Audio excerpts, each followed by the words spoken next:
synagogues try to do many things. We perform acts of loving kindness, mitzvot of tzedakah, meals to the homebound, underwear for the homeless. In our community, we've just welcomed a refugee family from Afghanistan that we're sponsoring. I think synagogues also help locate us in time, the weekend, Shabbat, the season through our holidays, the month through the new moon, the year through Rosh Hashanah. And synagogues help us measure our lives through birth, bar and bat mitzvah, marriage, and mourning. I like to think that synagogues should also be places that help locate ourselves in the world in other ways. Don't we all need help thinking through the events that impact our lives as they shape the world around us? How are we to respond? How are we to think? A critical role of our Judaism, I believe, is to help us understand the world. I therefore began to think about this afternoon's panel very shortly after the election last November and continued thinking about it as the months went by. This afternoon we have three amazing speakers and a remarkable moderator. And I am exerting what is for me is great self-discipline, and this is a boast, by restraining myself and not introducing our three panelists, and this is very difficult for me as I hold each one of them in such high regard. A few years ago, after I introduced a guest speaker, a person of whom I was in great awe, one of you came up to me afterwards and simply said to me they would like to be present where I had ever introduced the Mashiach. I loved that line when I wrote it. And I loved that line when the person said it to me. So this is the reason for my great restraint, except we've just changed things while we were talking beforehand, and I'm going to give a brief introduction on the speakers. and I thought that made the whole thing even better. Okay. So first I'm going to begin by introducing Valerie, who will moderate our afternoon. Washington is a city of journalists. It is actually a city that draws to it among the greatest journalists in the world, and Valerie Strauss is one of them. She has spent an outstanding career at the Washington Post, covering everything from Metro to foreign news. For many years now, Valerie has been covering education, which she says she has covered for at least as long as I went to school, from kindergarten through grad school, according to her bio. She says she takes a wide view of what constitutes an education topic, anything that she happens to be interested in, and she writes, I try to mention the Beatles or Bruce Springsteen whenever it makes even the slightest bit of sense to do so. Valerie, for me, is very frequently the person that asks the, and here it's capitalized, T-H-E, insightful, challenging, no-nonsense question when we have guest speakers and I'm sitting with you listening, and I've learned to look the other way during Ask the Rabbi. So she's a natural for us this morning. Our other three speakers are simply people that I hold in extraordinary esteem. We all know that Larry Hoffman has been with us so often. I think in many ways Temple Micah is Temple Micah because of the profound influence he's had on me, on our other rabbis here. When I say Temple Micah, I mean the best parts of Temple Micah or Temple Micah. Anything that's disorganized and not so great, please don't look at my teacher for.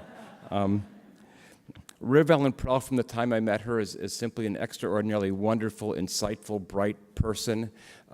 She animates compassion and life and wisdom, and I think she understands the texture of American Jewish life better than anybody I've talked to. Her writings are brilliant. Her book about American Jewish women is really about the American Jewish experience. She's simply someone that we will all want to learn from. And Rich Harwood, we all know so well as a member of our own community.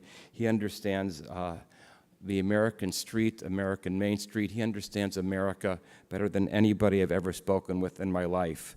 So as they're each speaking, the format will be each one of them will speak for 8 minutes, 8. Rich will address what's happening in America now and the place for a new voice that speaks to people's concerns. Riv-Ellen will speak to the Jewish voice and the common good. And then Rabbi Hoffman will speak to the nature of religious contribution and the rules needed for it to be voiced in the public square. And Valerie, of course, will be our wonderful moderator, keeping everything organized. Finally, one last ground rule for you. We've passed out note cards for your questions. Please pass them to the outside aisle where they will be collected and curated as you've written them. They'll be collected from the outside aisle only. Please do not cross in front of the camera. We were scolded last time when we had the camera here. People crossed in front of the camera, and it doesn't make the visual as professional as we want it to be, even though we know that each one of you is really beautiful and handsome and deserves to be in full camera mode. Thank you all very, very much for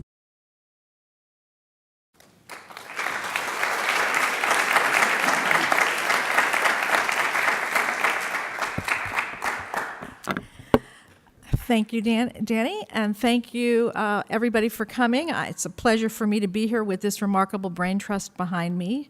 It makes my job as a moderator very, very easy. I can sit back, listen, come up with a few questions, hopefully, possibly start a little bit of a fight, spirited debate, and we can then bring you all in. That's the most important part. We really want to hear your voices.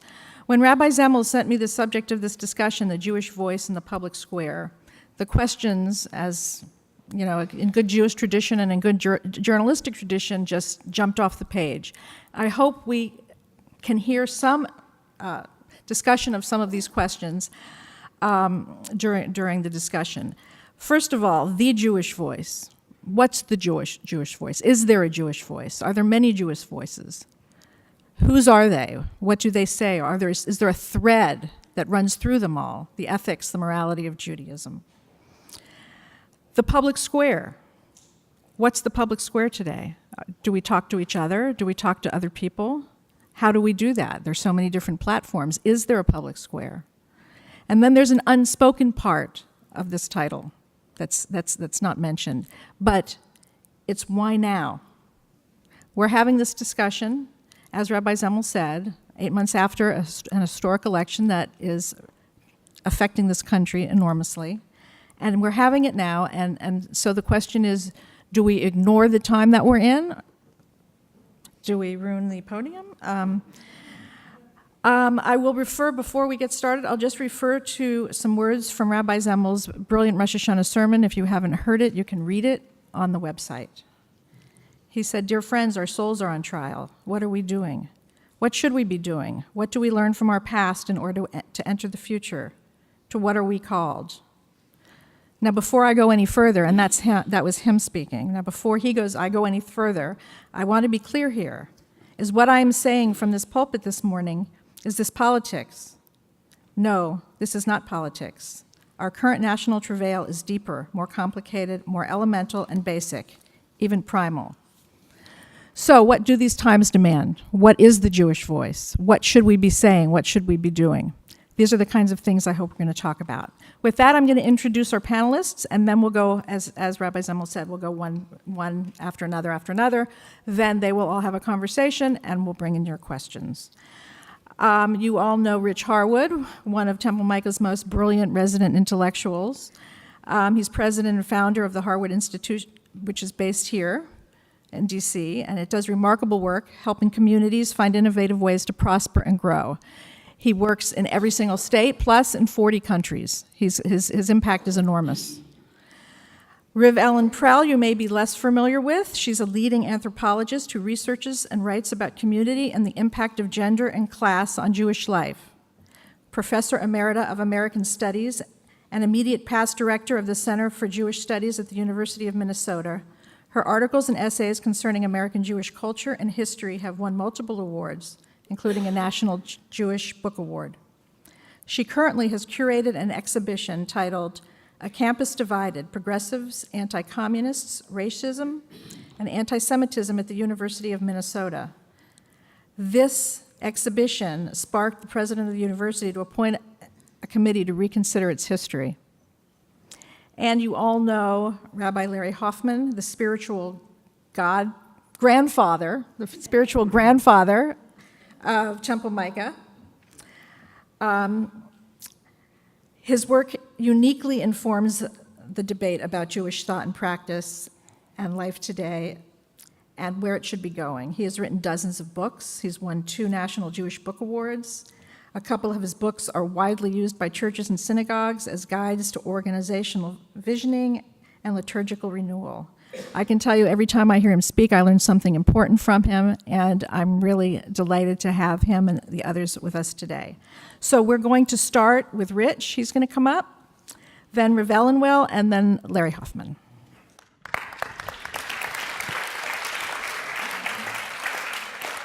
Good evening. Thanks, Valerie. Thanks, Danny. As I was thinking about this panel on my way back from Alabama recently, and then from Ohio, the thing that I hear most from our fellow Americans is this, that amid all the confusion and the noise that we hear, there is a deep yearning among us to believe that we can come together and get things done together, and that we can renew our can-do spirit. And I believe that today, more than at any other time, at least in my lifetime, we need a voice that calls us back to this belief. We need a voice that calls us back to a can-do spirit. And I happen to believe it is a Jewish voice that we need to call us back, as Jews and as Americans, and particularly as American Jews. Now, why now? There is more noise and confusion in our land than I think we have ever experienced, again, in the last 30 or 40 years. Our norms are up for grabs, our rules are up for grabs, the mechanisms that we have to solve problems have atrophied and dissipated and gone by the wayside. And we are left, as Americans, I believe, not simply with a political problem, but a psychological problem of so much noise and confusion coming at us that it's hard to process what's actually happening. And as it's happening, we're hearing arguments about how to fix it. If we simply had elected a different president, our problems would have been solved, right? If we had simply spent more money or spend more money on our next campaigns, our problems would be solved. If we simply got more billionaires to come into the public square and shape our politics, our problems would be solved. If we simply raised our voices louder, our problems would be solved. If we simply advocated better and joined more causes and supported them with our dollars and our voices, our problems would be solved. But for the American people that I meet across our country, this noise and confusion is debilitating. It's disorienting. It's weakened our confidence in our capability to come together and solve problems together and to renew our can-do spirit. And here's the problem. The more noise and confusion we have in our public square today, the more we double down on these misguided solutions, right? The more we think that if we just do more focus group research and find out what will turn on voters, the better off we'll be. The more we advocate more strongly for our cause, the better off we'll be. The more we raise more money or get more money from billionaires to support our causes, the better off we'll be. But here's the thing. As I've been doing this work for the last 30 years, I think there is something else happening in our society that is more profound, that is deeper, that is more important than the way in which our current debate has been framed and is leading us down the wrong path. And that's this. Every year or every 3 years over the last 30 years, I've taken a walk across the country and talked to Americans in depth about their lives, their hopes, their dreams, their fears. In 1990, when I started this, the debate was about politics, the news media, and special interests that had taken our politics hostage, and people felt pushed out and impotent, right?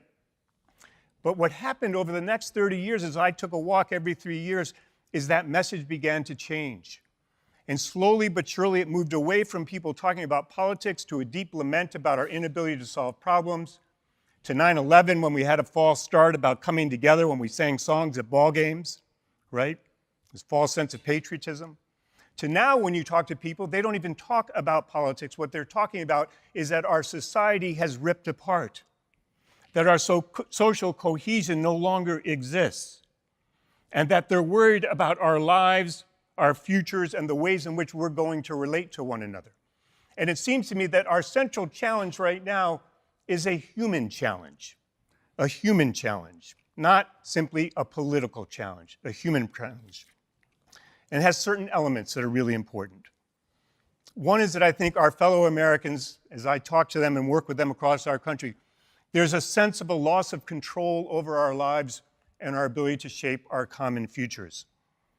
There are grievances that now fill our public square from all sides. Now, you may think that it's Black Lives Matter or Native Americans talking about the Keystone Pipeline. but it's all of us. It's Muslims who fear retribution from terrorism. It's middle-class folks who fear that they can't send their kids to college any longer. These grievances are coming from all directions, and the problem is we're not talking to one another, we're talking past one another, and in our grievances, we're digging in and seeing each other as the enemy. Most people no longer feel seen and heard. They feel their concerns have been pushed aside, they've been ignored, they've been discarded. They feel as though they've been lost.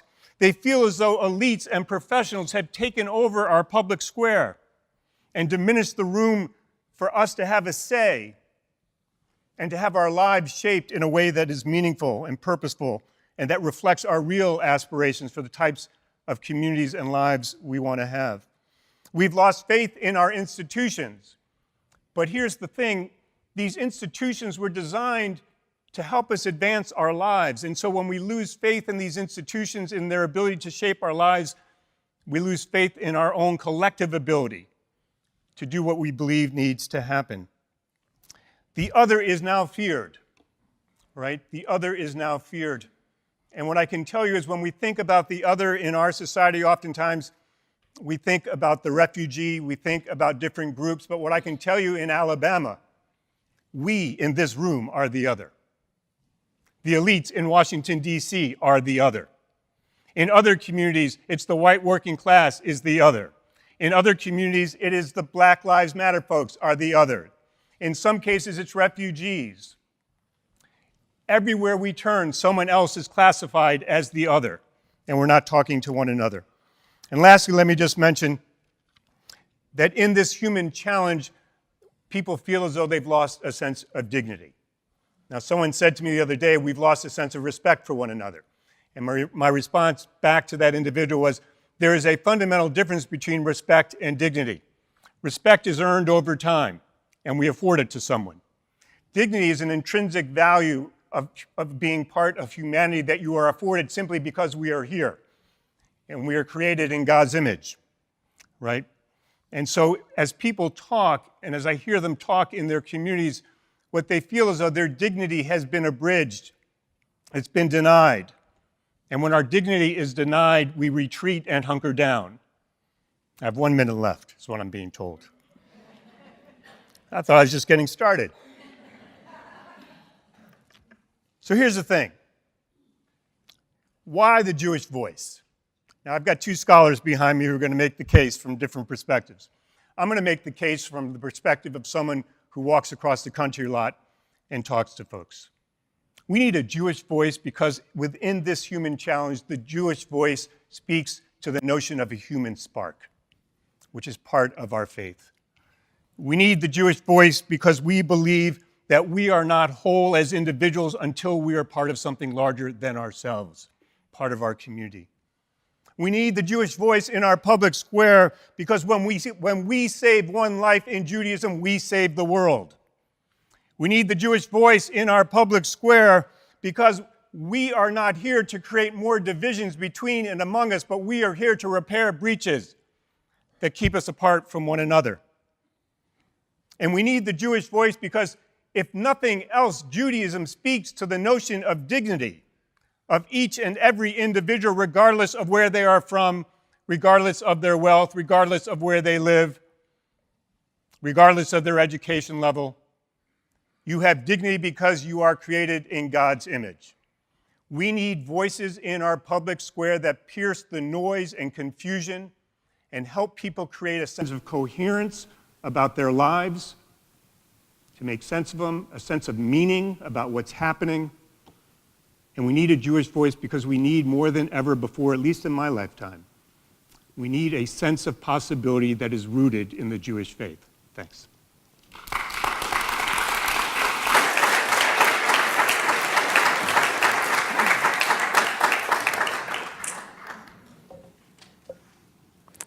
Well, given the shortness of time, I regret that I can't do what I most would like to do, which is to thank all of you for both creating this wonderful conversation and for inviting me. And if I had more time, I'd like to say a lot about Rabbi Zemmel, the community you've created. I knew him when he was just beginning this, and each time I've been back, it's extraordinary, but I have no time. So we find ourselves in a moment that requires great personal courage to address injustices and not to give up in the face of wave after wave of outrage over laws, policies, and domestic and international leadership. I often find courage from others who have acted before me. In that spirit, I remembered a courageous stand taken by Abraham Joshua Heschel, not in his iconic role as a civil rights activist, most famously and self-consciously pictured walking across the Edmund Pettus Bridge in 1965 on the Selma to Montgomery March with Dr. King and many others to demand voting rights for African Americans. Rather, as I considered the question of a Jewish voice in the public square, I thought of Heschel's stand on America's involvement in Vietnam, one that was hardly popular or praised. Neither his colleagues at the Jewish Theological Seminary nor his Orthodox friends supported him. Leaders in the Reform movement did, but they did not share his Jewish practices. Heschel's biographer, Ed Kaplan, wrote that Heschel joined the anti-war movement in 1965 as a result of a period of contemplation in which he came to believe that sacred values could not support the United States' attack on North Vietnam in the name of anti-communism.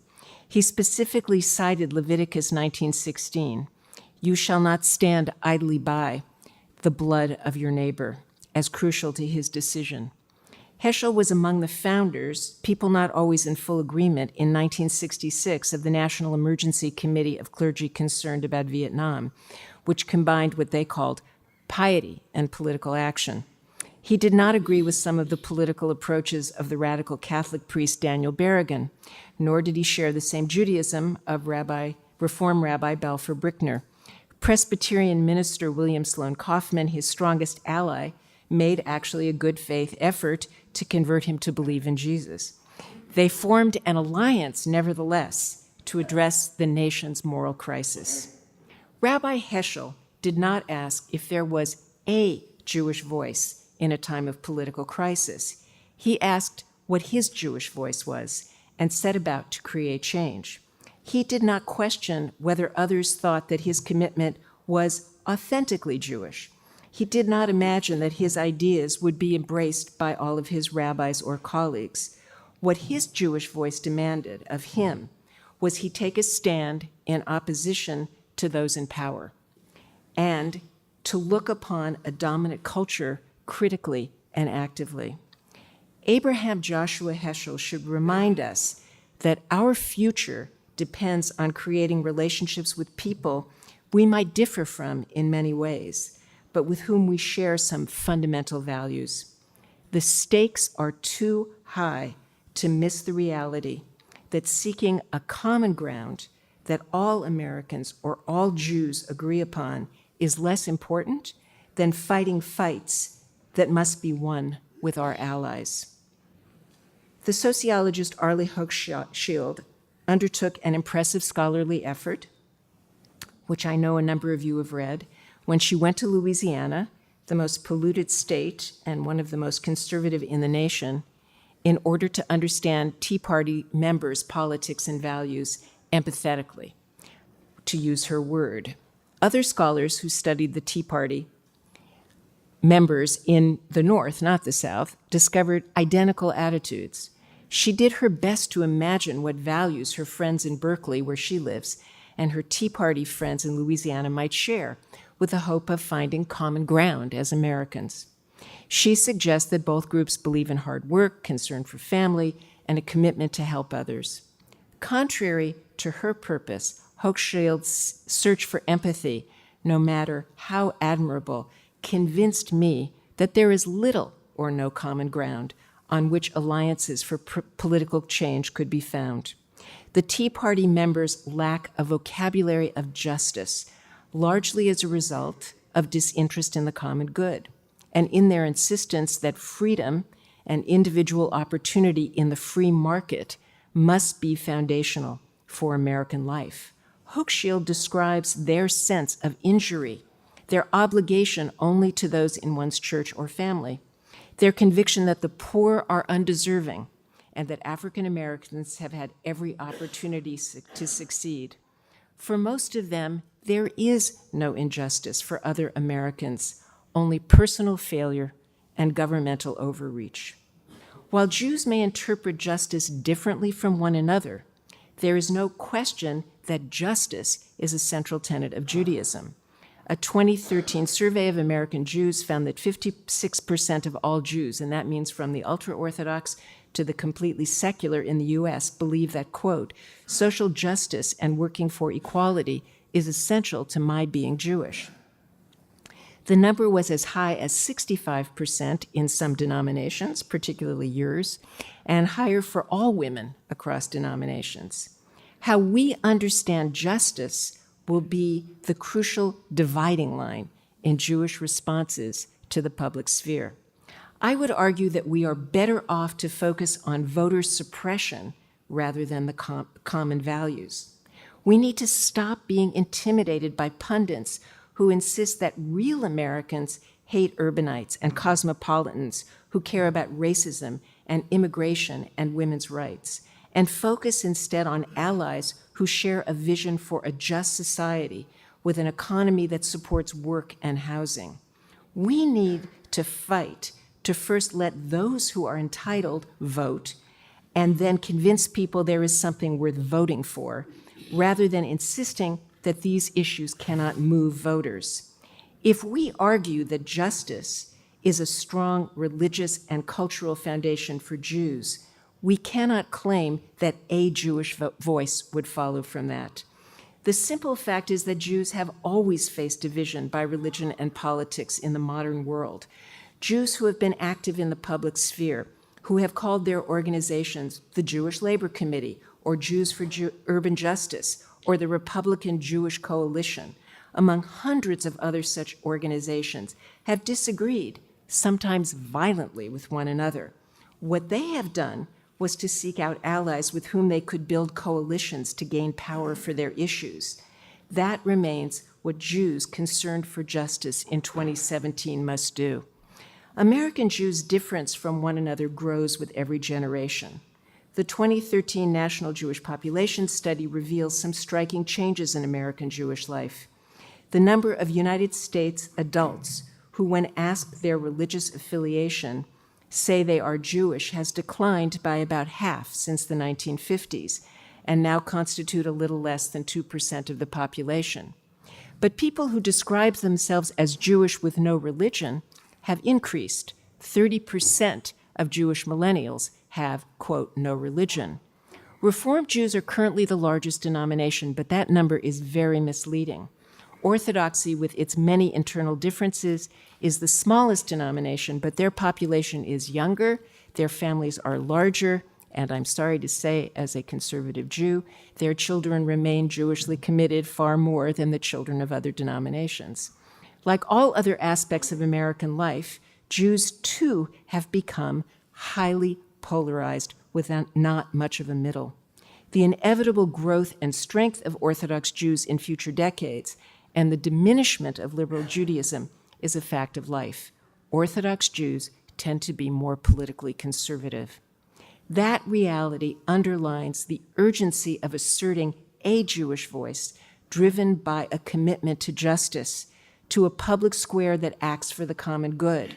It also intensifies the need to find allies in that struggle, which can be complicated by some parts of the left wing of American politics, which challenges many Jews. Another Jewish voice I have been thinking of lately is Nachman of Breslov, known as Reb Nachman, who died in the early 19th century, the founder of Breslov Hasidic dynasty. He left to his followers a beautiful aphorism for facing the challenge of drawing closer to God. It has found a place in the music and liturgy of many non-Hasidim. He said, when a person must cross an exceedingly narrow bridge, the general principle and the essential thing is not to frighten yourself at all. We need not frighten ourselves and one another. I believe in saying that there will always be multiple Jewish voices in the public square, and that we should courageously inhabit our own. We need to make the right fight for justice. And like King, Heschel, and all those people of faith who came together to make that frightening march over the Edmund Petrus Bridge, we cannot be afraid.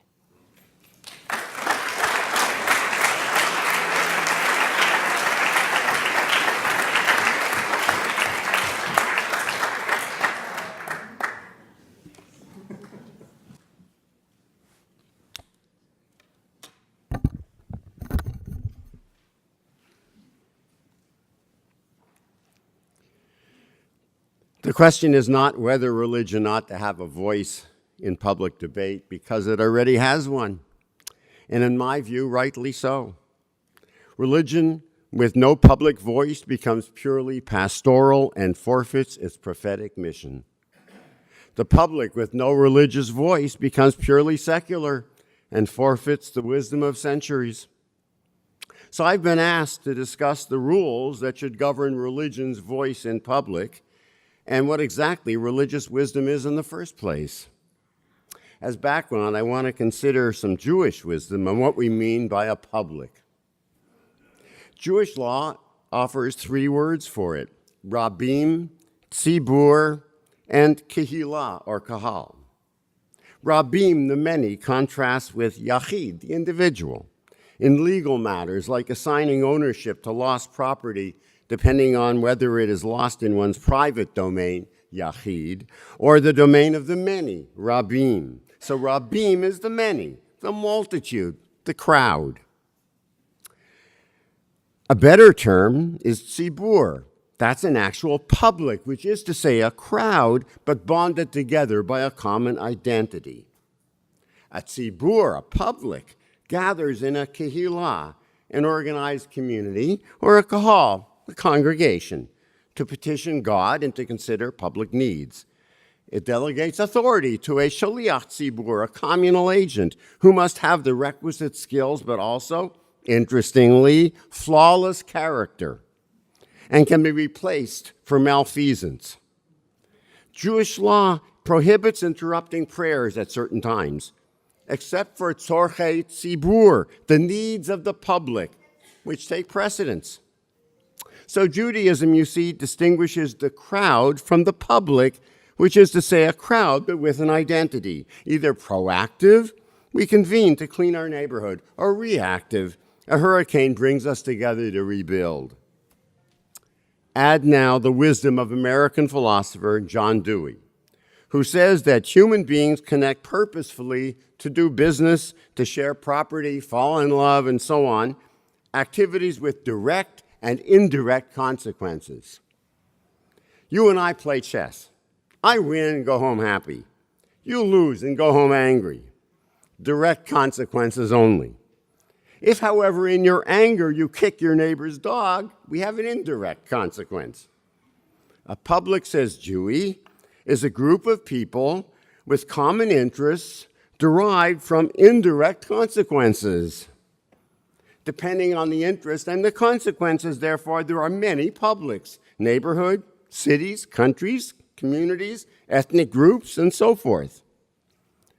Crowds obey pre-programmed instincts like fight or flight. Publics have conversations. Now my first question: what rules govern religion's voice? The rule I offer is this: as there are many publics, as we saw, so there are many conversations. The religious voice must respect the makeup of the public where the conversations occur. Were this a synagogue sermon, for example, I could just quote Talmudic law and leave it at that. But assuming a larger public, I must relate my Jewish insight more broadly, as I did a moment ago as an example, starting with Talmudic terms for crowd and for public, and then citing American philosopher John Dewey on the very same thing. So see how these two views get individually richer in the presence of one another. Now the second question: what exactly is the religious contribution?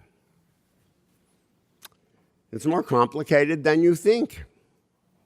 Matthew Arnold, master 19th century essayist, poet, and critic, once defined human culture as a whole as the best that has been said and thought in the world.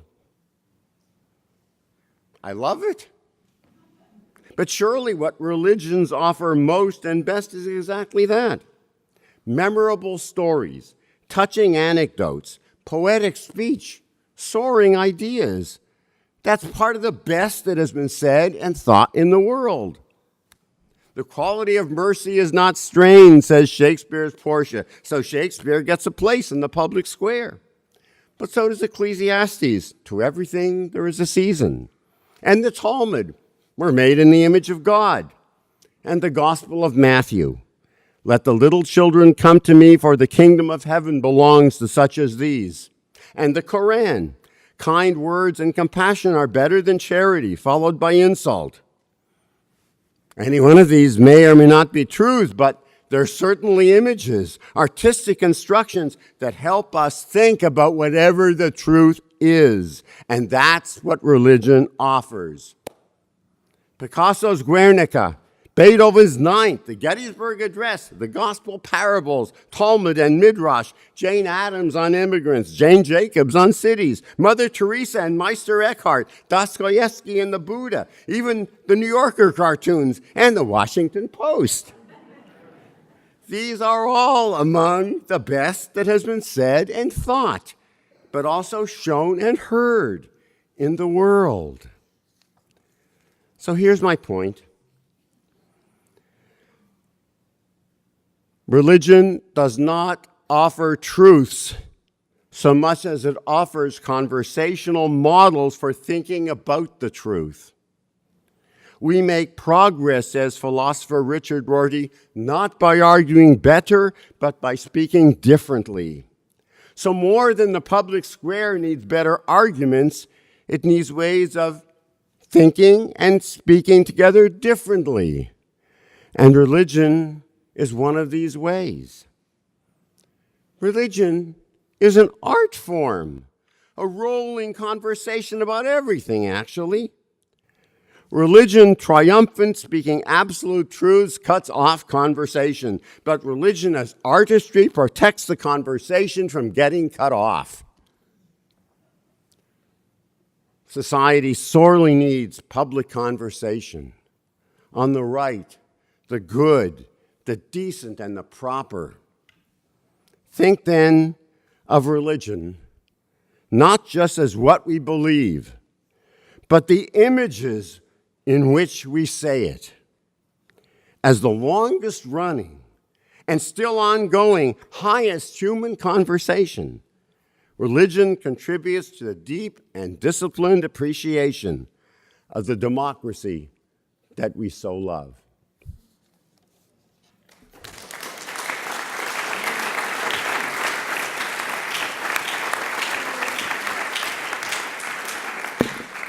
That was amazing. Thank you all. If you have questions, and I hope you do, pass them. It would be a good time to pass them now. And we're going to talk, and then we will start bringing your voice in.